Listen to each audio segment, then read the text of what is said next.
Hạ giá iPhone, cách Apple đối phó khủng hoảng ở Trung Quốc. Doanh số iPhone ảm đạm tại thị trường Trung Quốc từ đầu năm, nhưng Apple đã kịp thay đổi chiến thuật bằng cách đặt giảm giá hiếm hoi. Và theo từ Học viện Công nghệ Thông tin và Truyền thông Trung Quốc, doanh số smartphone không phải từ thương hiệu Trung Quốc trong tháng 3 đã tăng thêm 3,75 triệu máy so với cùng kỳ năm ngoái,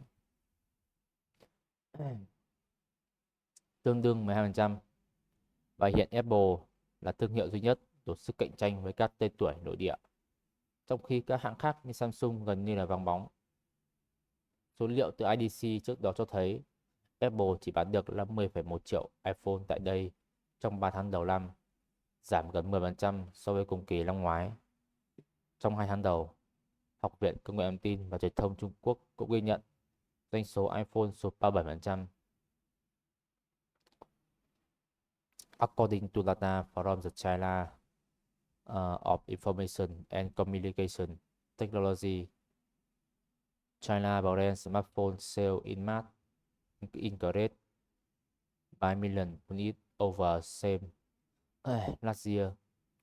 Equivalent component currently Apple is only brand capable of competing with domestic name, while other brands such as Samsung almost. Theo Bloomberg, Apple lội ngược dòng vào cuối quý 1 2023 nhờ các đợt giảm giá để thích nghi với thị trường. Và trong dịp Tết Nguyên đán, công ty giảm 500 nhân tệ cho iPhone cho iPhone tại thị trường này, đánh dấu đợt giảm giá đầu tiên sau nhiều năm.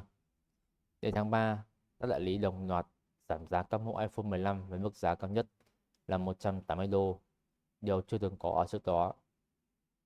Báo cáo tài chính từ tuần trước, Apple khiến các nhà đầu tư kinh ngạc khi vượt kỳ vọng của giới phân tích về doanh thu ở thị trường Trung Quốc.